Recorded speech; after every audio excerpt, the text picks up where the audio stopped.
అండి, welcome to my channel. ఈరోజు మా ఇంట్లో ఉన్న మామిడి చెట్టు చూపిస్తానండి.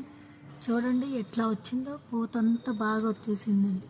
చిన్న చిన్న కాయలు కూడా వచ్చినాయి, చూపిస్తానండి.